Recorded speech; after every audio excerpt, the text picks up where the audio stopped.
Welcome back to the KOAM Morning News on Fox 14. We've got our good friend and yours, Emily Frankowski from Connect to Culture, here to tell us what's coming up in Joplin in the world of arts and culture and entertainment. Yes. Emily, good morning. Good morning. We were talking, the last time you were here, the list was several pages long, but you mentioned you just kind of condensed this one a little bit for today. Just that doesn't mean that there's not still a lot going on in the area. No, we could probably fill the entire show with just even like a 10th. This is usually like a 10th of what's going on, maybe even a 20th.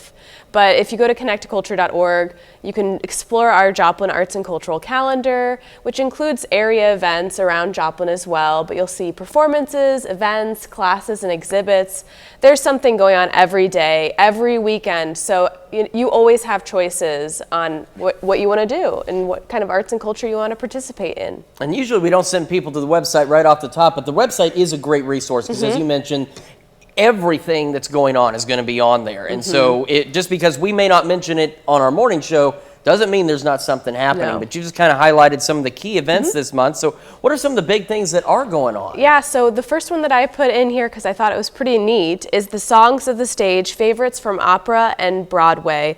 And this is an offering from the Ozark Festival Orchestra, and it is actually their 43rd season. And this show is going on in Monette. So it is not in the Joplin proper, but very close by in Monette High School. They are going, this is, a group of musicians from Southwest Missouri, and they are going to play all of your favorite songs from opera, from Broadway. You will recognize these songs. So if you're a music lover, if you're an opera theater lover, and you love orchestral music, this is the event for you.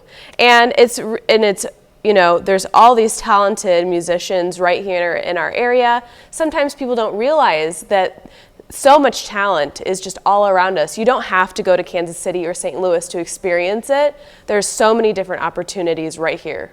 Right, and you mentioned Kansas City, St. Louis. Kansas City has the Kansas City Symphony. Yes. And so, it's easily identifiable, the talent that they have, because they have that specific group that performs at a number of things. But as you mentioned here, we don't quite have something like that yet. But there is a lot of talent here, and of course that's not the only thing going on. No. And I was just looking real quick. There's very low cost prices for the Monette show, and I was noticing that a lot of these things, they're either free or very affordable. And I think that's something that people need to know too, is that art is accessible. It is. These shows are accessible. Just because it's an art show or a music show, it doesn't mean that the rates are going to be astronomical. These are very affordable, if not free in some cases. Exactly. You hit it right on the head. That is exactly right. There's so many free opportunities, so many low-priced opportunities as well. And this kind of bleeds into our next topic of National Arts and Humanities Month, because this month is all about celebrating arts and culture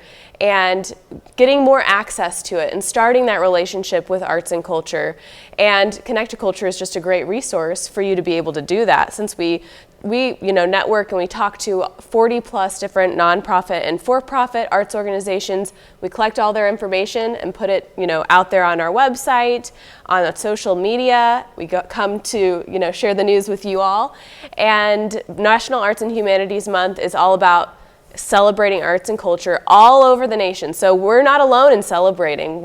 Everyone across the United States is celebrating arts and humanities, and this is just your call to get involved with the arts in the area.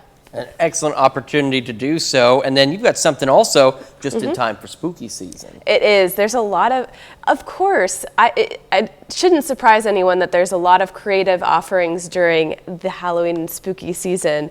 But Ghostly Glades is an area favorite over at Wildcat Glades. And this is pretty near and dear to my heart because my mom helps out with the Church Glades Master Naturalists, and she sometimes helps write the scripts for their different characters that you'll find out on the trails. But this one is all about Scooby-Doo theme at the Glades, and they teach you about different natural topics throughout the Glades. They have people in costumes that have specific scripts that are very funny, sometimes spooky, and they teach you a lot about what kind of critters, what kind of wildlife and greenery you might find out there. So it's a really fun opportunity for people to dress up in costumes, come and learn as well.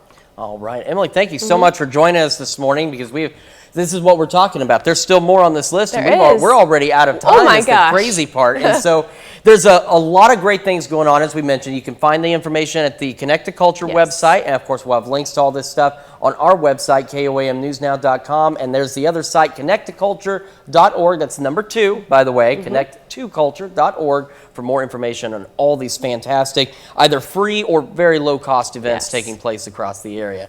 Emily, thanks again so much for joining us this morning, and we will be right back after this.